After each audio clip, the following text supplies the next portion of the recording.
दोस्तों, शब्दों में इतनी ताकत है कि वो आपका व्यक्तित्व बना भी सकते हैं और बिगाड़ भी सकते हैं।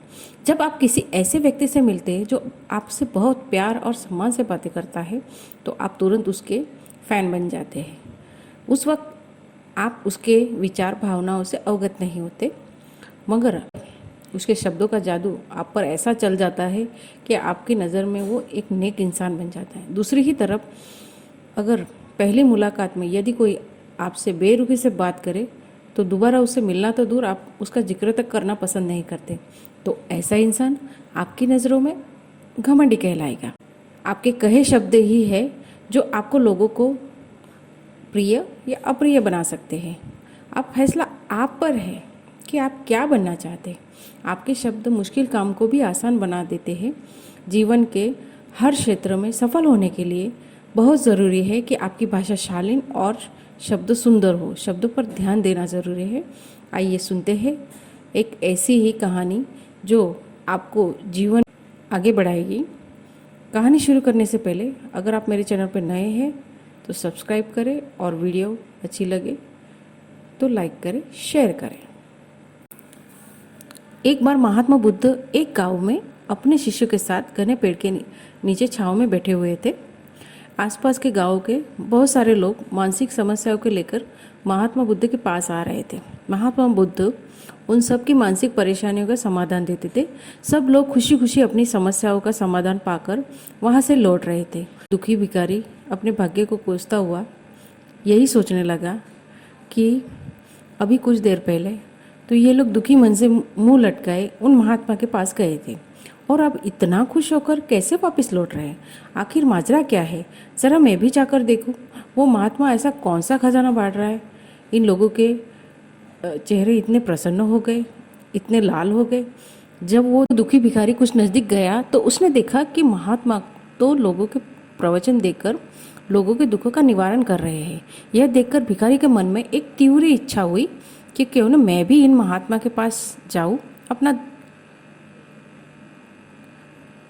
यह देखकर भिखारी के मन में एक तीव्र इच्छा हुई कि क्यों न मैं भी इन महात्मा को अपना दुख बताऊं। मुझे भी अपने दुख का समाधान अवश्य मिलेगा। बस फिर क्या था, समाधान पाने की लालसा लिए भिखारी महात्मा बुद्ध के सामने पहुंचा और हाथ जोड़कर प्रणाम करते हुए बोला, हे महात्मा बुद्ध, मैं भी लोगों की मदद करना चाहता हूँ। मुझे लोगों की मदद करने में बहुत इच्छा है, लेकिन मैं कैसे मदद कर सकता हूँ। मैं बहुत गरीब हूँ, मेरे पास ना तो पैसे है और ना ही कोई ऐसी चीज़ जिससे मैं लोगों की मदद कर सकूँ। मैं कोशिश करने पर भी किसी की मदद नहीं कर सकता। मुझे भगवान ने इतना गरीब क्यों बनाया। हे महात्मा, मुझ पर कृपा करो।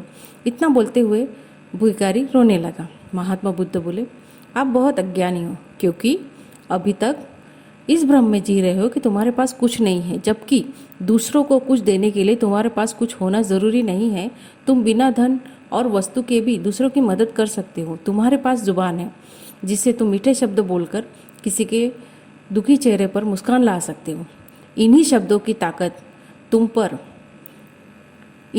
ताकत से तुम किसी भी टूटते हुए हौसलों को फिर मजबूत कर सकते हो। इन शब्दों की शक्ति से आप किसी की मन में सकारात्मक विचारधारा का बीज बो सकते हो और उसे गलत रास्ते पे जाने से रोक सकते हो। तुम्हारे दो हाथों से किसी भी कमज़ोर या लाचार व्यक्ति की सहायता कर सकते हो। आपकी दो आंखें किसी अंधे को रास्ता दिखा सकते हैं। तुम किसी के लिए दुआ कर सकते हो। यह हो सकता है कि बुरे काम फिर से हो जाए। आप किसी के अच्छे स्वास्थ्य की कामना कर सकते हैं, लेकिन अज्ञानतावश तुम अब तक इस बात को समझ नहीं पाए और इस भ्रम में जीते रहे कि तुम्हारे पास मदद करने के लिए कुछ नहीं है।